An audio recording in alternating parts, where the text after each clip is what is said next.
Hind and hello guys, स्वागत है आपका आपके अपने YouTube चैनल ज्ञानदेह होस्ट में। और इस वीडियो में मैं आपको बताने वाला हूं राजस्थान 4th ग्रेड यानी कि चतुर्थ श्रेणी भर्ती 2025 अप्लाई ऑनलाइन प्रोसेस के बारे में, जहां पर आपको लेटेस्ट अपडेट के साथ में आपको 52,453 पोस्ट का फॉर्म कैसे फिल करना है इसके बारे में संपूर्ण जानकारी दी जाएगी। और जो आपके सामने इशू आ रहे क्वालिफिकेशन की जानकारी भरने में, लाइव फोटो अपलोड करने में या फिर आपका नॉर्मल फोटो साइन अपलोड करने में, उनका सोल्यूशन भी आपको इस वीडियो के अंदर दिया जाएगा। क्योंकि मैं लगातार इस फॉर्म के ऊपर आपको अपडेट दे रहा हूं, जो भी इशू आ रहे हैं उनका मैं वीडियो के माध्यम से सॉल्यूशन आपको दे रहा हूं। क्योंकि अगर आपको कमेंट के माध्यम से आंसर करूं तो आप जानकारी सही से नहीं समझ पाते, इसलिए स्पेशल वीडियो बना करके आपको सभी जानकारी यहां पर दी जा रही है। तो वीडियो को आपको पूरा देखना है और अगर आपके मन में उसके बाद भी कोई सवाल डाउट रह जाए तो आप कमेंट के माध्यम से पूछ लीजिएगा।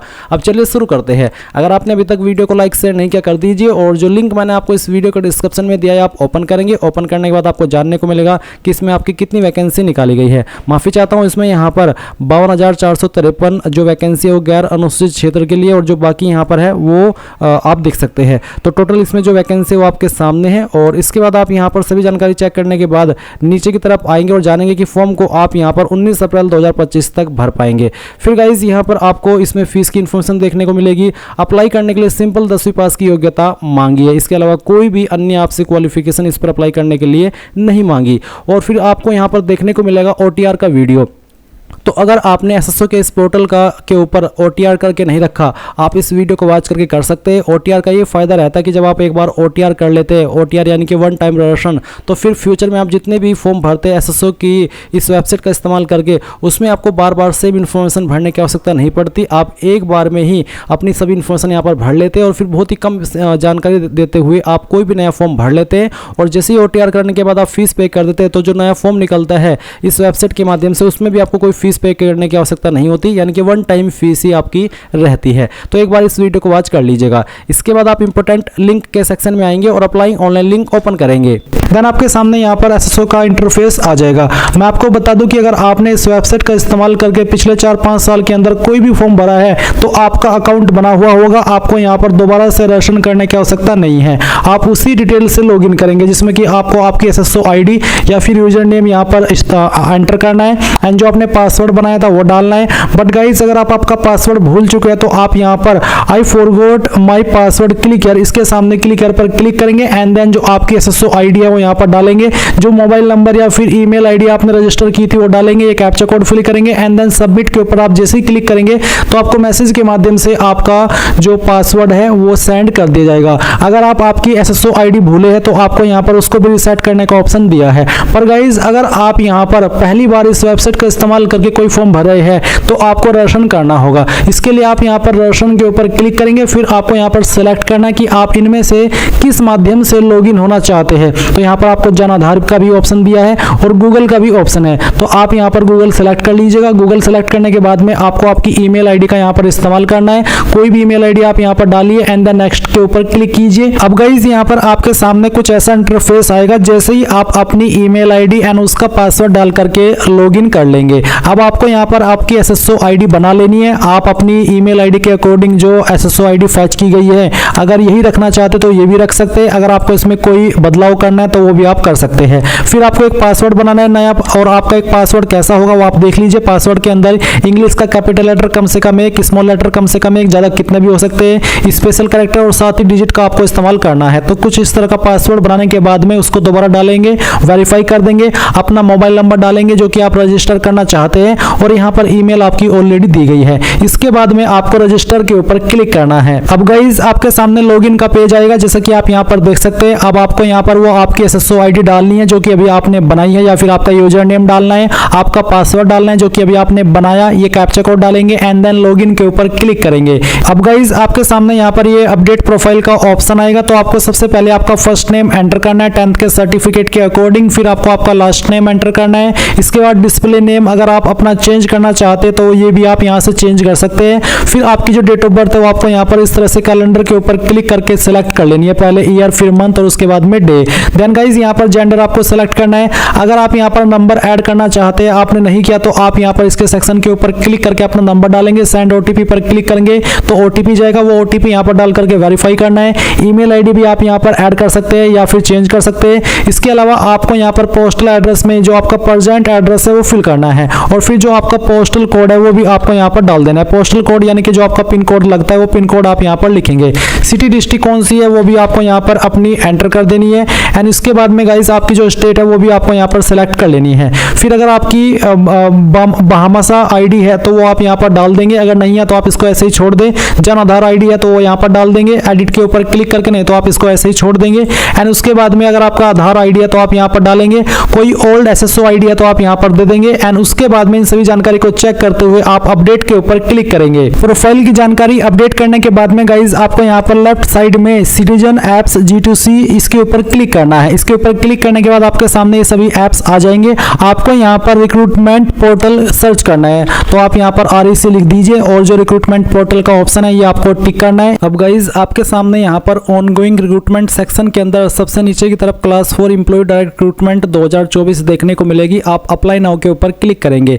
इसके ऊपर क्लिक करने के बाद में आप यहाँ पर क्लास 4 इसके ऊपर क्लिक करेंगे एंड देन जो आपने OTR के अंदर इन्फॉर्मेशन भरी थी वो आपको रिव्यू करने का मौका मिलेगा। अगर आप OTR के अंदर दी हुई जानकारी को अपडेट करना चाहते हैं, कोई जानकारी आपको लग रही है इनमें से गलत, तो आप अपडेट के ऊपर क्लिक करके अपडेट कर लीजिएगा, नहीं तो आप यहाँ पर प्रोसीड पर क्लिक करेंगे।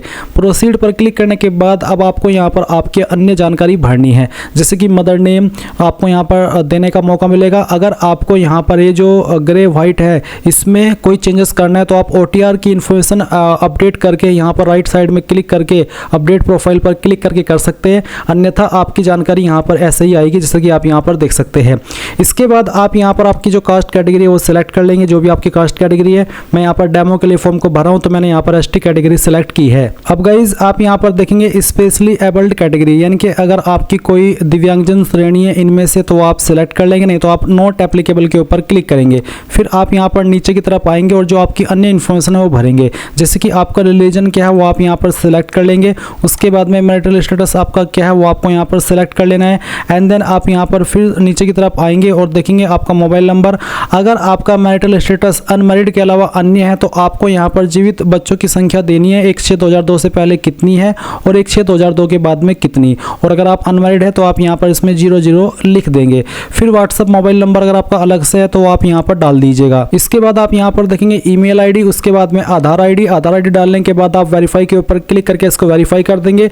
जन आधार आईडी आपके पास अगर है तो वो भी आप यहाँ पर डाल दीजिएगा। फिर पूछा है अप्लाइंग फॉर, क्या आप राजस्थान के अनुसूचित क्षेत्र से संबंधित है, अगर हाँ तो यस, अगर नहीं तो आप नो करेंगे। फिर जो आपका प्रेजेंट एड्रेस है वो आप यहाँ पर भरेंगे। लाइन फर्स्ट और 2, 3 के अंदर आप थोड़ा थोड़ा पार्ट आपके एड्रेस का डाल दीजिएगा।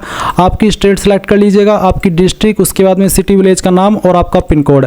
एंड देन आप नेक्स्ट के ऊपर क्लिक करेंगे। इसके बाद में गाइज आपके सामने यहाँ पर पर्सनल डिटेल का सेक्शन आ जाएगा। तो आप यहाँ पर डोमिसाइल डिटेल में सबसे पहले आपकी नेशनलिटी सेलेक्ट कर लेंगे इंडियन, फिर आपकी होम स्टेट आपको सेलेक्ट करनी है, होम डिस्ट्रिक्ट सेलेक्ट कर लेनी है। इसके बाद फिर पूछा है settled in India from other country, क्या आप अन्य कंट्री से इंडिया के अंदर सेटल हुए हैं, अगर हाँ तो यस, नहीं तो आप नो करेंगे। फिर कुछ और सवालों के आंसर करने हैं, जैसे कि क्या भूतपूर्व सैनिक है, अगर हाँ तो यस, नहीं तो आप नो कीजिए। क्या आप एक उत्कृष्ट खिलाड़ी है, अगर हाँ तो यस, नहीं तो यहाँ पर भी आप नो कर देंगे। क्या मौजूदा सरकारी विभाग या सार्वजनिक उपक्रम कर्मचारी है, अगर हाँ तो यस, नहीं तो नो कर दीजिए। फिर एनी एडिशनल एज रिस्ट्रिक्शन, अगर आपकी इनमें से कोई कैटेगरी जैसे कि एक्सप्रेशनर, एनसीसी कैडेट, इंस्ट्रक्टर, तो आप सिलेक्ट कर ले, नहीं तो आप नॉट एप्लीकेबल सेलेक्ट करेंगे और नेक्स्ट के ऊपर क्लिक कर देंगे।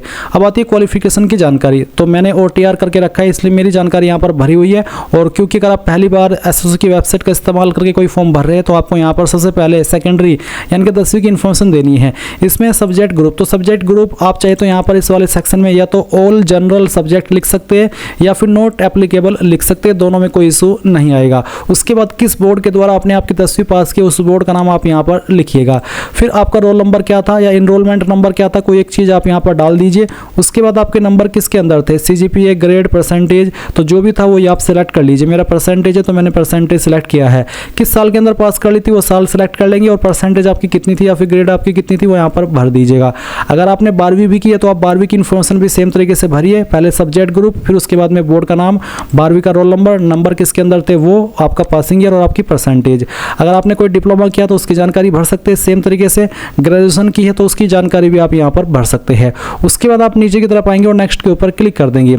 अब आता है आइडेंटिफिकेशन एंड इनक्लोजर। तो आप यहाँ पर आपका फोटो साइन अपलोड करेंगे। फोटो का साइज 50 से 100 KB के बीच में और सिग्नेचर का साइज 20 से 50 KB के बीच में रखा है। तो चूज फाइल के ऊपर क्लिक कीजिए और जहाँ पर भी आपकी फोटो फाइल है वो आपको सिलेक्ट कर लेनी है। मैं इस फॉर्म को डेमो के लिए भर रहा हूँ तो मैं यहाँ पर एक रैंडम फाइल ही अपलोड करने वाला हूँ। तो चलिए मैं इस फाइल को सिलेक्ट करता हूँ, ओपन करता हूं। मैंने यहाँ पर जो फोटो अपलोड किया इसके नीचे डेट लिखी है, पर आपको डेट लिखना अनिवार्य नहीं है, आप लिखना चाहे तो लिख सकते हैं। और अगर आप लिखेंगे तो 3 महीने से पुरानी ज़्यादा डेट मत लिखिएगा। और फिर से कह दूं कि डेट लिखना अनिवार्य नहीं है, बस मेरे पास ये फोटो अवेलेबल था तो मैंने इसको यहाँ पर अपलोड कर दिया। अब आप आपका सिग्नेचर अपलोड करेंगे तो जहाँ पर भी आपकी साइन की फाइल है वो आप यहाँ पर सेलेक्ट कर लीजिएगा और उसके बाद में आप यहाँ पर इसको ओपन करेंगे तो आपका सिग्नेचर इस तरह से आ जाएगा। विजिबल बॉडी मार्क, आपकी बॉडी के ऊपर निशान जिससे आपकी बॉडी की पहचान होती है। अगर आपकी बॉडी के ऊपर ढूंढने के बाद भी कोई मार्क नहीं है तो आप यहाँ पर नो मार्क लिख दीजिएगा और उसके बाद आप यहाँ पर नेक्स्ट के ऊपर क्लिक कीजिएगा। अब आपके सामने प्रेफरेंसेस का ऑप्शन आ चुका है। तो आप पहली प्रेफरेंस इनमें से किस डिपार्टमेंट को देना चाहते हैं वो आपको सेलेक्ट कर लेना है। सेकंड प्रेफरेंस किसको देनी है, थर्ड प्रेफरेंस किसको देनी है, इस तरह से आप दे दीजिएगा आपकी चॉइस के अकॉर्डिंग और फिर नेक्स्ट के ऊपर क्लिक करिएगा। नेक्स्ट के ऊपर क्लिक करने के बाद जो भी जानकारी आपने शुरू से लेकर अभी तक भरी है उसका प्रीव्यू आपके सामने है। और यहाँ पर गाइज अगर आपके सामने हैंड रिटन डिक्लेरेशन अपलोड करने का ऑप्शन आए और लाइव फोटो का ऑप्शन आए तो आपको लाइव फोटो अपलोड करना है और हैंड रिटन डिक्लेरेशन के अंदर क्या अपलोड करना है वो जान लीजिए। मैंने जो लिंक दिया हुआ है इस वीडियो के डिस्क्रिप्शन में आप ओपन करेंगे, इसके बाद में आप हैंड रिटन PDF ये डाउनलोड कर लेंगे। डाउनलोड करने के बाद में इस तरह का इंटरफेस आएगा। यहाँ पर आपको बोला है अभ्यर्थी यहाँ से हिंदी में लिखे, हिंदी प्रारूप जो हिंदी में लिखा है हिंदी में लिखना है और जो इंग्लिश में लिखा हो इंग्लिश में लिखना है। बस आपको नेम ऑफ एप्लीकेंट की जगह पर अपना नाम, फादर नेम और डेट ऑफ बर्थ यहाँ पर लिखनी होगी, सिग्नेचर कर देने होंगे, SSO ID देनी होगी, OTR नंबर देना होगा और परमानेंट एड्रेस देना होगा। फिर आप इस फाइल को स्कैन करके अपलोड कर देंगे जहाँ पर भी अपलोड करने का आपके सामने ऑप्शन है। क्योंकि मैंने OTR करके रखा है और मेरे सामने ये ऑप्शन आ चुका है, मैंने एक बार इसमें अपलोड कर दिया तो बार बार मेरे से ये चीज़ नहीं ली जा रही है। अब आप यहाँ पर डिक्लेरेशन के ऊपर टिक करेंगे, फिर उसके बाद आप फाइनल सबमिट के ऊपर क्लिक करेंगे, यहाँ पर टिक करेंगे और सेंड OTP कर देंगे। इसके बाद नंबर और ईमेल के ऊपर दोनों पर OTP जाएगा, वो OTP यहाँ पर डालिए और वेरीफाई OTP कर दीजिए। अगर गाइज आप लोग इस फॉर्म को पहली बार भर रहे हैं SSO की वेबसाइट का इस्तेमाल करके तो आपको यहाँ पर एप्लीकेशन फीस पे करने का एक ऑप्शन देखने को मिलेगा। और अगर आप यहाँ पर SSO की वेबसाइट का इस्तेमाल करके पहले भी फॉर्म को भर चुके हैं तो गाइज फिर आपको यहाँ पर कोई फीस पे करने का ऑप्शन नहीं मिलेगा, डायरेक्टली आप अपने फॉर्म का फाइनल प्रिंट आउट ले पाएंगे। तो आप देख सकते हैं कि मेरे सामने यहाँ पर कोई पेमेंट करने का ऑप्शन नहीं आया और डायरेक्टली मेरा फॉर्म फाइनल सबमिट हो चुका है। अभी आप यहाँ पर प्रिंट के आइकन के ऊपर क्लिक करेंगे। अगर आपके पास प्रिंटर मौजूद नहीं है तो आप इसको PDF के रूप में सेव कर लेंगे और बाद में प्रिंट करा लीजिएगा।